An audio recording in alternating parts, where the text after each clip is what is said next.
What's up, everyone? Get ready for another night of bizarre and unexplained mysteries that will give you chills. Let's go. Rona Louise Monosen was an 18-year-old college freshman in 1972. She attended the University of South Florida. Originally from Long Island, New York, she relocated to Tampa for her studies. She lived in a standard campus dormitory. On the morning of October 2nd, 1972, Rona told her friends she was running an errand at a nearby store. She promised to be back shortly. She drove away in her gray Chevrolet Impala. She never returned to her room. When Rona failed to come back or even call, her friends grew incredibly anxious. It quickly became obvious that the young student had completely vanished. Investigators were left baffled. How does a simple trip to the store result in a total disappearance? For 3 long days, authorities and friends frantically searched for her. Their absolute worst fears became reality on October 5th. Rona's lifeless body was discovered in a secluded pond. It was located about half a mile north of Skipper Road and 30th Street, sitting just outside the USF campus boundaries. An autopsy confirmed the grim details. She had died from blunt force trauma during a brutal assault. The specific location of her body indicated the killer went to significant lengths to conceal the crime. Whatever evidence they uncovered simply wasn't enough to point to a suspect. The police refrained from publicly naming any persons of interest. There was no obvious motive, no signs of a robbery, no known personal vendettas. With so many lingering questions, multiple theories regarding Rona's fate have surfaced over the decades. One prominent idea is that Rona fell victim to a completely random encounter, a violent stranger. She went missing during a mundane daytime errand, and with zero immediate suspects, it points heavily toward an opportunistic predator. This theory assumes a stranger abducted her near the store. Or perhaps they intercepted her drive. They inflicted the fatal injuries and then discarded her body in the water. Others have speculated about someone she actually knew. Maybe a fellow student. An acquaintance from the local area could have easily lured or coerced her. Given the specific time frame, some experts wonder if her slaying connects to other unsolved cases. Serial offenders were highly active in Florida during the early 1970s. Her murder happened just weeks after the unsolved abduction of a 13-year-old girl named Gail Joyner in that exact same region. Could a single offender be responsible for both tragedies? Those who back this theory often point to Gerald Stano. He was a relatively obscure but incredibly prolific offender who might have committed the crime. Despite all these compelling theories, investigators have never officially confirmed a single suspect, or a concrete motive for that matter. The case remains completely open. In the early hours of October 15, 2016, a 26-year-old woman named Katie Jones was walking home. Tragically, she was shot and killed. Katie worked as a waitress at the Midwood Smokehouse down in Charlotte, North Carolina. She had been hanging out with friends in the Plaza Midwood neighborhood. It's a trendy district known for its vibrant nightlife. As the evening wound down, Katie began her walk home alone. She followed her standard route down the 1300 block of the plaza, heading toward Central Avenue. Her friends pointed out that walking home late wasn't unusual for her. She lived just a mile from the Midwood Country Club, which was the bar they visited that night. At 2 a.m., Katie was roughly halfway home. Suddenly, an unknown assailant shot her in the chest. Her body was found a short time later in the driveway of a local real estate business. A resident heard the gunshot and called the police. They arrived too late. The Charlotte Police Department's most promising lead comes from surveillance footage. A camera mounted on a church across the street captured about a minute of Katie walking by. Shortly after she steps out of the frame, a car slowly follows her path. Investigators believe Katie interacted with the people inside that vehicle. They are convinced those occupants are responsible for her murder. Some people speculate this was a botched robbery, but Katie was carrying pepper spray. She was walking in a well-lit area, and absolutely nothing was stolen from her. Her phone and purse were left behind. Other theories lean toward gang violence, like maybe this was part of an initiation rite. Meanwhile, some of her friends think the crime was far from random. They suggest someone offered her a ride home. She declined. That rejection potentially triggered the fatal violence. Despite these different theories, the case sits unsolved today. There are no current suspects. Katie's mother, Giovanna Livingston, has decided to focus entirely on her daughter's life rather than the tragedy of her death. To honor Katie, her friends and family created a scholarship at the University of North Carolina, Charlotte. Katie had been forced to pause her education due to financial struggles. Basically, this scholarship aims to support others facing those exact same hurdles. As Livingston explained, Katie couldn't stay in college because she lacked the necessary funding. So for her to help somebody else achieve that goal, that would mean everything to her. She knows her daughter is smiling down.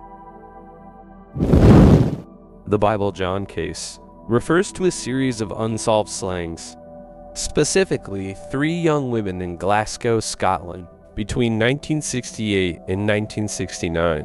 While these crimes were all potentially carried out by the same man, a seemingly religiously obsessed individual. The victims: Patricia Docker, age 25, Jemima McDonald, age 32, and Helen Puttak, age 29. I mean, they were all mothers. Mothers who had spent their evenings at Glasgow's popular Barrowland Ballroom nightclub, right before being slain. They were found brutally beaten and strangled. Actually, each woman was on her period at the time of death. A grim detail, one that later fueled intense theories about the perpetrator's ultimate motive, you know? Patricia Docker was an auxiliary nurse. She was the first known victim. On February 23, 1968, her body was found in a Glasgow alleyway near her home in the Battlefield district. Like many of her personal belongings were just missing: her clothing and her handbag, her watch. This suggested the perpetrator deliberately removed them from the scene. Initially, doctors received limited leads. Police struggled, basically due to a complete lack of witnesses and physical evidence. Her parents, they had thought she went to a totally different dance hall that night. It was over a week before a witness came forward to confirm seeing her at the Barrowland Ballroom. This single fact led to a significant delay in the initial investigation, so the case went cold. In August 1969, a second attack re-energized the investigation. Jemima McDonald, a 32-year-old mother of 3. She spent the evening of Saturday, August 16, 1969, dancing at the Barrowland Ballroom. When she failed to return home, her sister grew deeply concerned. Tragically, on August 18th, Jemima's body was discovered in an abandoned tenement building. By her own sister, actually. Local children had spoken of finding a body. Unlike Docker, she was found fully clothed, but investigators immediately noted striking similarities between the 2 cases. Both women had spent their last evenings at the Barrowland, both were strangled, both were on their periods when slain. Then, on October 31st, 1969, the body of Helen Puttak was found behind her Glasgow home. This marked the 3rd and final known act of this perpetrator. Helen, 29, had also visited the Barrowland Ballroom the night before. She was accompanied by her sister, Jean Langford. Keep Jean Langford in mind. Her evidence is going to be extremely important going forward in this case. They met 2 men at the dance hall. Oddly, both called themselves John. After midnight, the group of 4 left together. One man departed earlier to catch a bus. Helen and Jean, well, they shared a taxi with the other John. During the taxi ride, this well-spoken man revealed oddly intense views. He spoke disapprovingly of married women attending nightclubs. He referenced the Bible repeatedly, remarking on Old Testament punishments for adultery, right? Jean also remembered that he mentioned he didn't drink on New Year's Eve. He preferred to spend his time praying. These comments made a strong impression on Jean. The man insisted on dropping Jean off first, even though her home was farther away, leaving him alone with Helen. It was the last time Jean saw her sister alive. The next morning, Helen Puttak was found in her backyard, partially clothed and brutally beaten. With the 3rd slaying's obvious parallels to the others, a young mother attacked after a Barrowland night out. Police were utterly convinced they faced a serial perpetrator. The manhunt for Bible John escalated rapidly after Helen was discovered. Jean Langford provided a detailed description of the suspect. A tall, slim man, he was well-dressed, in his mid-20s, with short, reddish-blonde hair and overlapping front teeth. Detectives widely distributed the drawing. Interestingly, they noted that his hairstyle was so unfashionable that a local barber might recognize the cut. They ended up showing it to almost 500 local barbers. No leads. The investigation soon became one of the most intensive ever seen in Scotland. Over 100 detectives were assigned full-time, you know? More than 50,000 witness statements were taken. Additionally, thousands of potential suspects were questioned within the first year alone. Undercover officers even patrolled Glasgow dance halls, including the Barrowland, hoping Bible John might return to his hunting ground. Despite the massive manhunt and numerous tips, no arrest was made. By the early 1970s, the trail had gone entirely cold. Some officers theorized that the unknown perpetrator might have died, or maybe he had been incarcerated for another crime, or that he may have been investigated and ruled out as a suspect. Trust me, you're going to want to keep that last point in the back of your mind. Others thought he may have simply left the area.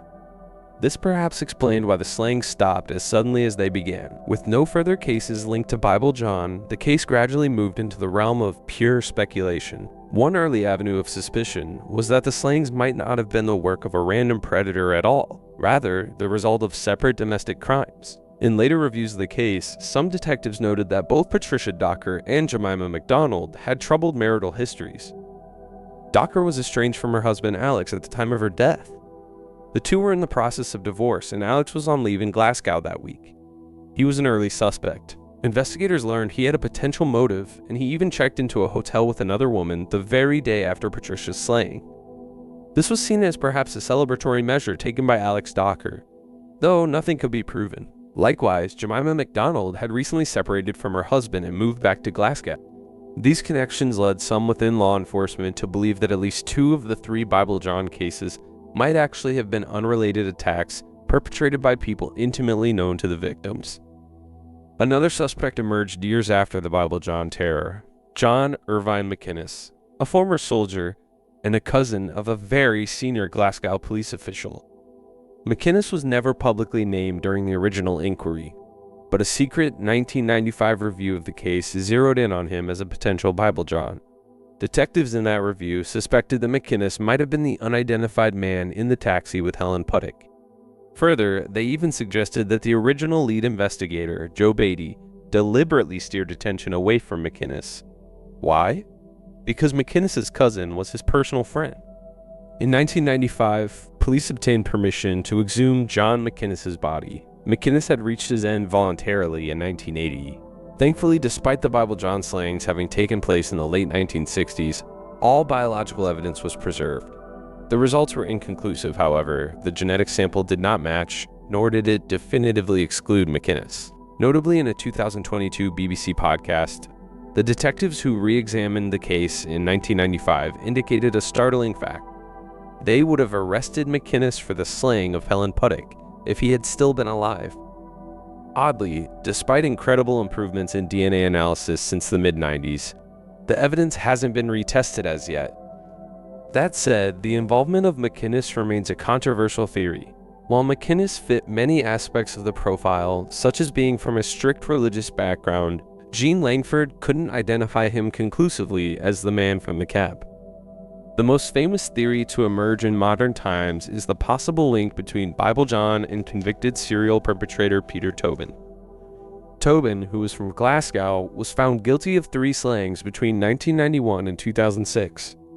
In 2006, after Tobin's arrest, detectives launched Operation Anagram. The goal was to retrace his life and see if he could be tied to other unsolved crimes. Several intriguing connections came to light. Tobin had lived in Glasgow in the late 1960s, not far from the Barrowland. He even married his first wife in August 1969, right after meeting her at the Barrowland Ballroom itself in 1968. Now, to be fair, this isn't quite as odd as I initially thought it was, given that the venue has a capacity of almost 2,000 people. He was known for his violent hatred towards women. All 3 of his former wives later described the already violent Tobin flying into a terrifying rage when they were on their periods. Investigators have long suspected the Bible John perpetrator targeted his victims during this exact time of the month. This behavioral parallel, along with reports that Tobin was deeply religious, heavily supported this theory. Tobin was also known to use the alias John Semple. Jean Langford couldn't remember the exact last name Bible John gave, but she believed that it was Templeton. Investigators and theorists have noted that Semple sounds extremely close to Temple. However, there's no hard evidence linking Tobin to the Bible John slayings. And actually, there's good evidence that he didn't do it. Going against the theory is the fact that Tobin moved to Brighton, England in early August 1969. His ex-wife has vehemently denied he could have slipped away to Glasgow to commit the final 2 horrendous acts. And wait, let me add this detail. Tobin was 5'6", and Jean Langford had explicitly remembered Bible John being a notably tall individual. I think it's also important to note that Tobin and Bible John simply don't bear any meaningful physical resemblance. Tobin has dark hair and dark eyes. Bible John, even when seen in low light, was identified as having reddish blonde hair and blue eyes. Interestingly, some investigators who've worked on the Bible John case have commented on the strong internal disagreements in the investigation over Tobin being Bible John. That said, the anti-Tobin camp appears to have won out. The Tobin theory is now largely confined to amateur circles rather than official theories. Personally, I think John McInnes needs yet another glance with modernized forensic techniques.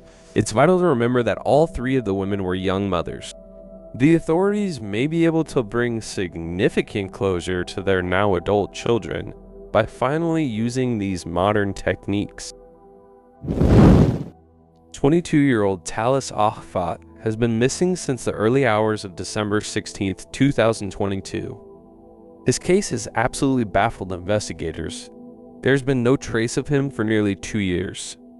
Talis, a resident of Queensland, Australia, was last seen by his family when he left their home that morning. They have not heard from him since, leading them to heavily suspect foul play. Talis was a student at Spinifex State School, where he was an enthusiastic rugby player. He also worked at a nearby cattle station and was a musician who really enjoyed playing the didgeridoo. Around 3 a.m. on the morning he disappeared, Talis left his house on Carbonate Street. CCTV footage captured him walking along Alma Street. He crossed a bridge at approximately 3 a.m., just minutes after leaving his home. When friends and family were unable to reach Talis by December 19th, 3 days after his disappearance, they reported him missing. Despite a comprehensive land and air search, no trace of Talis or his belongings was ever found.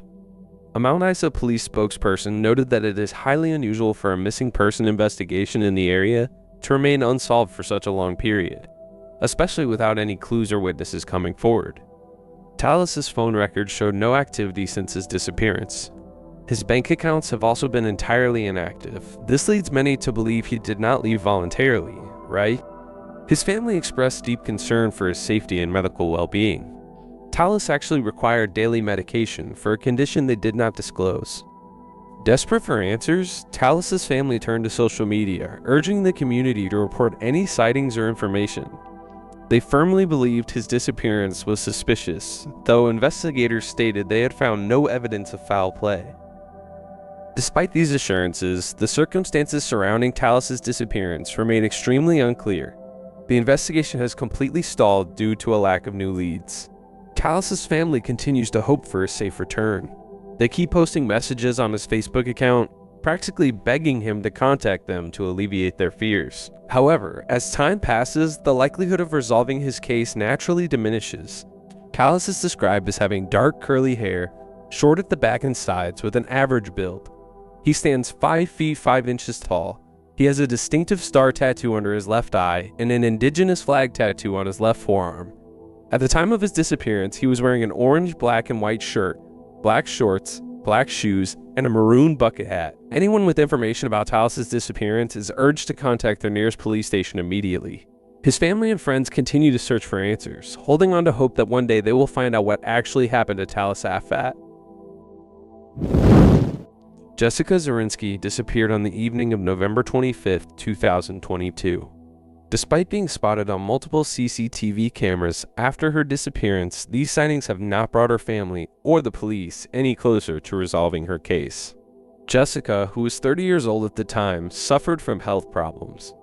Initially, her family didn't suspect anything was fundamentally wrong. However, after days of absolutely no contact, they finally reported her missing to the police on December 3rd. The police immediately began a public appeal for information. The last known sighting of Jessica occurred around 1 p.m. in the Bosley Park area of Sydney, Australia. According to the missing person report, she was last seen wearing a yellow long-sleeve shirt, black leggings, and flat shoes. The police also released a CCTV image showing Jessica wearing a gray top earlier that exact same day. As part of the investigation, police meticulously reviewed CCTV footage from the surrounding area. 3 days after she was last seen by family and friends, CCTV footage captured Jessica walking in a suburban area of Bosley Park. In this specific footage, she was wearing an orange sleeveless shirt and black leggings. A short clip of this last known sighting was actively released to the public. It shows Jessica confidently walking across a road, carrying a cream-colored handbag. A bag which she had not been carrying when friends last saw her 3 days earlier. This puzzling footage only heightened police concerns about Jessica's overall safety. Since her disappearance, no other footage has been located. Jessica did have a history of mental health problems, and erratic behavior was not uncommon for her. But I mean, she had never completely disappeared before. She is described as being 5 feet 5 inches tall with a thin build and long hair. She has tattoos on her right index finger, her left wrist, and the back of her neck. Anyone with information about Jessica Zerinsky's disappearance should contact Fairfield Police or Crime Stoppers at 1-800-333-000. Ellen Wilson was last seen withdrawing money from an ATM on CCTV. Her family? They are no closer to discovering what happened in this bizarre missing person case. The last time anyone actually laid eyes on Ellen was the evening of September 11th, 2015. She had spent time at the Australian Hotel. That's a pub located in Ballina, Australia. It is unclear whether she had been drinking. It is believed she drove away in her silver Subaru station wagon. What happened next remains an unsolved mystery. Ellen became a formal missing person after missing a scheduled meeting the following day. Earlier on the day of her disappearance, she spoke with a friend to discuss upcoming volunteer work. Simply not showing up was completely out of character. When friends couldn't reach her, they called the police. Like in many missing person investigations, authorities turned to CCTV footage for answers. Ellen was captured on video in Lismore. Reports indicated this recording happened the day after her pub visit. However, still images released from that footage bore a timestamp of November 11th. There were also scattered reports of her car being spotted in the area over the next few months. None were ever corroborated. Neither Ellen nor her Subaru has ever been found. Police discovered no evidence of foul play. They couldn't rule it out though. The timeline here is critical.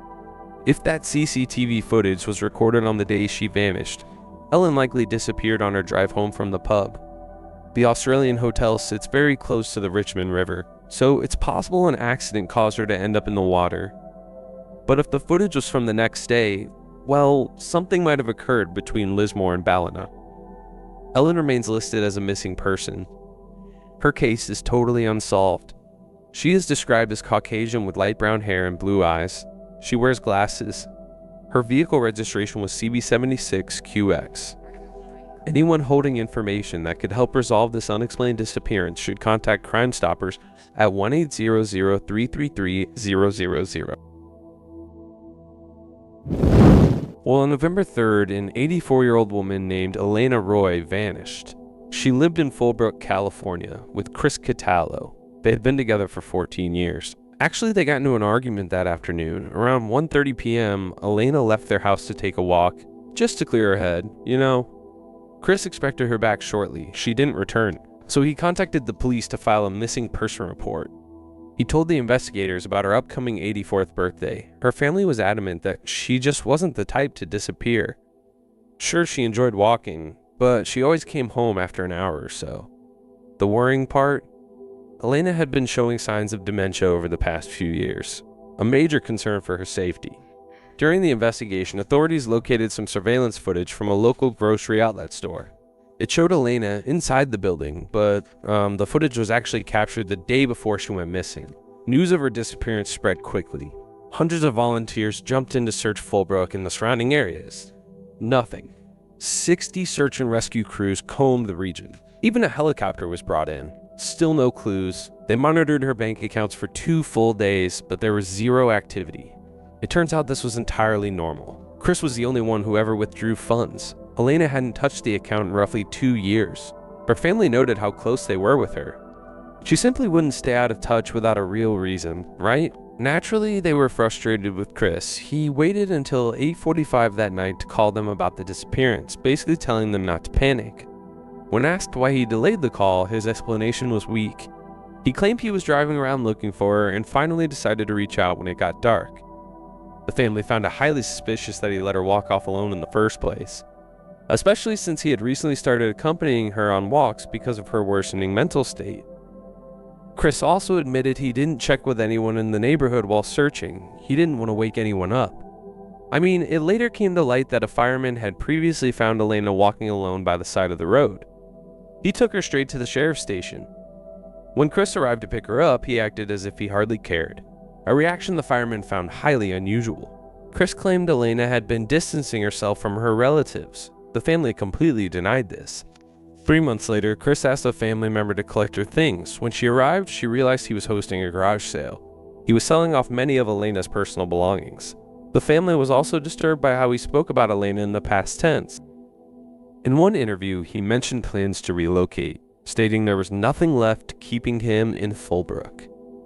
A $10,000 reward is currently available for information leading to Elena's discovery. Anyone with details can reach the San Diego Sheriff's Department Homicide Unit at 858-285-6286, or you can call their anonymous tip line at 888-580-8477. In May 1990, 19-year-old Chad Maurer disappeared from his hometown of Madison, Wisconsin under mysterious circumstances. He had been on a lunch break from his new job at a bike shop. He left home to return to work, but he never arrived. 2 days later, on May 21st, Chad's body was discovered in his car. It was parked inside an unlocked garage on Chicago's south side, about 150 miles from Madison.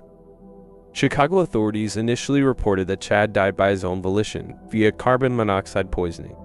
In support of this, they noted that he was found in the driver's seat with the car's ignition on. The gas tank was empty. The battery was dead. No substances were found in his system, and at first glance, there were no obvious fatal injuries. This lent some credibility to the authorities' initial theory. Chad's shocked parents, however, immediately doubted that their son would do that. He was an upbeat teen with concrete plans to move to Colorado for college. Why would he drive to an unfamiliar Chicago neighborhood to end his life? Their suspicions would soon be bolstered by deeply troubling evidence suggesting Chad's death wasn't voluntary at all. When Chad's parents viewed their son's body at the funeral home, they noticed clear signs of injury that had been overlooked.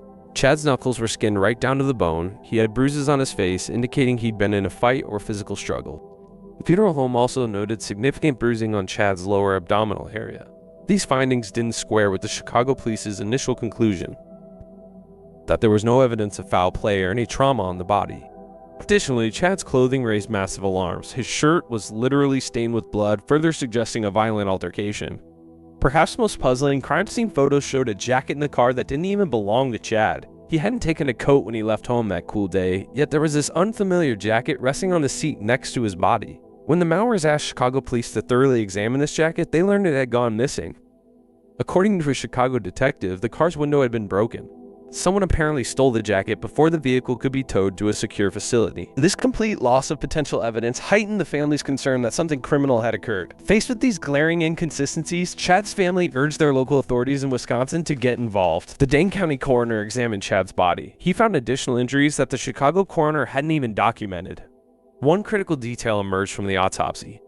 The level of carbon monoxide in Chad's blood was 74%. Such a high concentration is well above what's typically seen in cases where people do it themselves. This suggested that Chad was entirely unconscious when the car filled with carbon monoxide.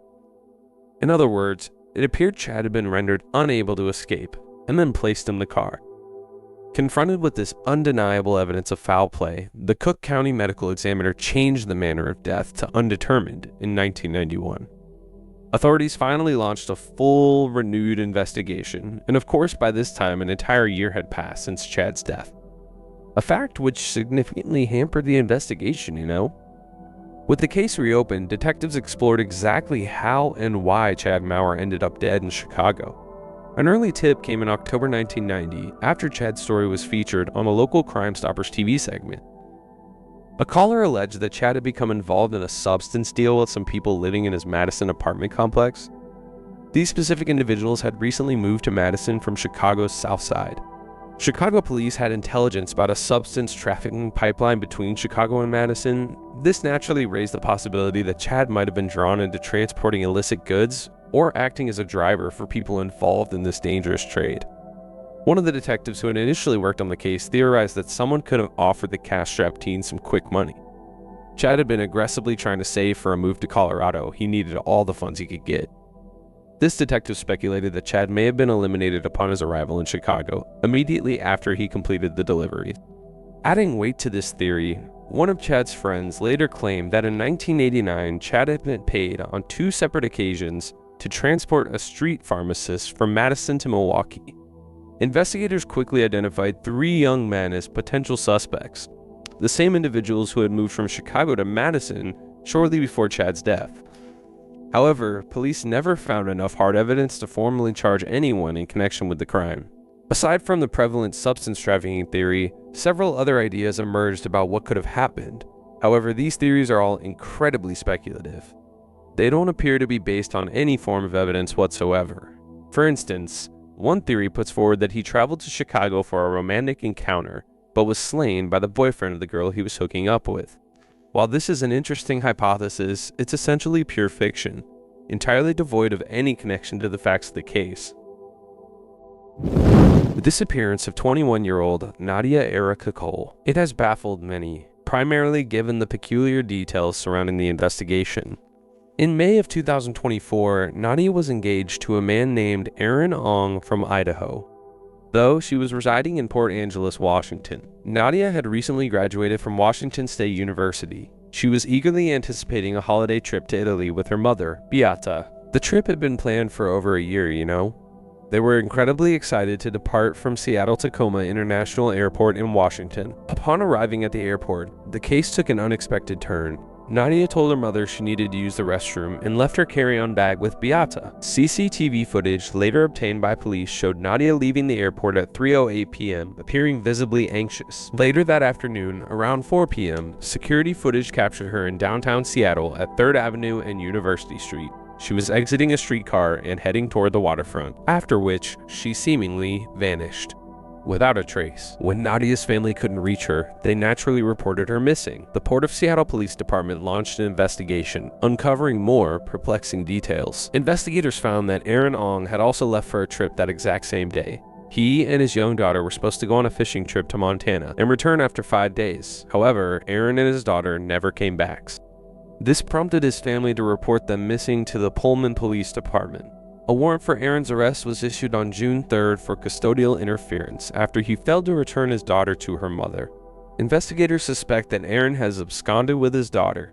They believe he had absolutely no intention of returning her.